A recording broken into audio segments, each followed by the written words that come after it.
In this game, Bobby Fischer lays a nice little opening trap for Samuel Reshevsky's queen, which basically leads to him, getting the queen as of the 12th opening move of this particular match, and also leads to Bobby Fischer's victory in this match. So, uh, after the pawn captures, the C pawn captures the D4 pawn, the knight captures back, and the pawn push to G6 indicates the Sicilian defense, the accelerated dragon variation of Sicilian on the board right now. So bishop now comes to e3, supporting the knight in the center, and bishop to g7 by Samuel, and knight jumps to c3, and knight to f6 by Samuel, getting ready to castle on the king side, and bishop to c4 by Fischer, and Samuel castles on the king side as of the seventh move. Bishop now retreats to b3 here, eyeing on that crucial f7 square, attacking the king and also pinning up this pawn over here. uh, so knight now jumps to a5, trying to capture this very good light square bishop very early, so that you can limit its impact and damage in the game. But Fischer didn't try to protect it, but it was instead he just plays e5. So this basically forces the knight to go back to e8 here, and then Fischer plays this move, bishop to f7 plus check. And once the king takes this particular bishop, which was offered for free, this move is now played, which basically, this queen is a gone material over here, because it cannot escape to any of these squares. This knight covers this square, and the square on b6 is covered by the bishop, so the knight covers also the c7 square as well.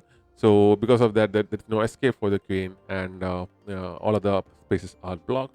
So you're forced to capture, and after that, the queen capture back. So this is a queen. You sacrifice two pieces to get the queen as of the 12th move. It's already a massive advantage for Fischer, but Samuel continues to play the game and plays knight to c6, attacking the queen and also attacking the central pawn over there.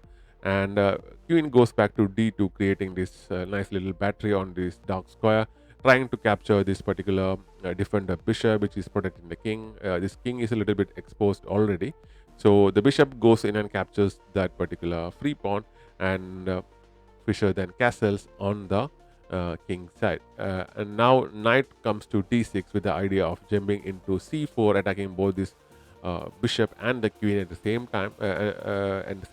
So the bishop to f4 by Fischer, and the knight move happens anyways, and so the queen moves to e2, not trying to protect this particular bishop. You cannot do that, and this move allows, so if you capture the particular bishop, you can get back the knight. So that exchange happened like this.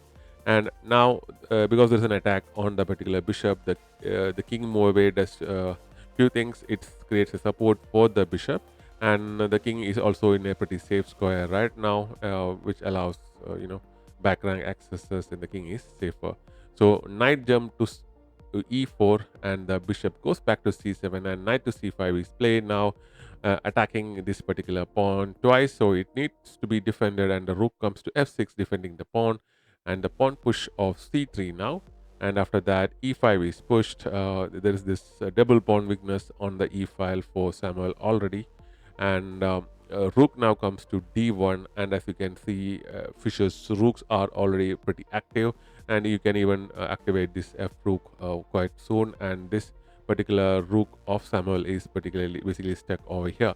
So knight goes to d8 now, but it was better to play a6 over here, which will lock this square, take this away this square, and you can even push b5 later on, attack the queen, and create some activity for that bishop over there. So after that move, this allows knight to goes to d7, and creating an attack on the rook. So the rook counterattacks the queen, and the queen goes to h4, attacking this weak pawn over here. This on this doubled up double pawn e file, and the rook goes back to e6, supporting the pawn, and the knight jumps again, attacking the rook, and the rook is now forced to f6, getting away from the knight attack, and also covering this attack on this particular pawn from the queen. So the knight persists with the rook attack, and the rook now goes to f4, attacking the queen and the knight at the same time. but you can escape by placing a check like this. And once the rook cut off that particular blocks the check, the queen goes to a3, and knight jumps to c6, and knight to d6, now attacking the rook, and the bishop captures the knight, and the rook captures back, allowing you to developing the rook, and also allowing you to double the rooks up on the d file if required. So bishop to f5 and b4 now played by Fischer, and the rooks goes back to the back rank to f8, and b5 is push attacking the knight, and the knight goes back to d8. So as you can see, all like three pieces are on the back rank, not doing much in the game, not participating in the game at all. So rook to d5 attacking that weak pawn, and knight jumps to f7 supporting the pawn, and c5, rook to c5, and now a6 is played, and instead of going for the capture, the pawn is pushed, keeping up the pressure, and the bishop comes to e4 into the center, and the bishop is immediately attacked, and it goes back to c6, protecting that pawn structure. And after this, Fischer just goes and captures that particular bishop, and after the capture is back, you can now push this pawn, attacking the rook, and the rook goes to b8, and you get back another pawn like this, because that move actually damaged the pawn structure. And after that, the rook comes in support of that particular pawn, and it's again attacked, and h3 is played, preventing any back rank weaknesses for Fischer.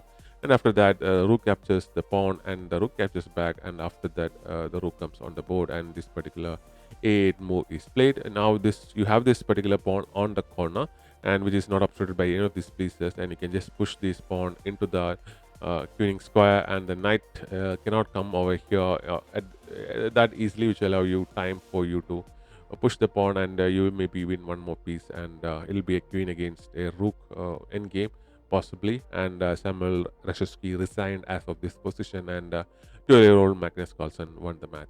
So I hope you like this game. We'll be back with more such videos.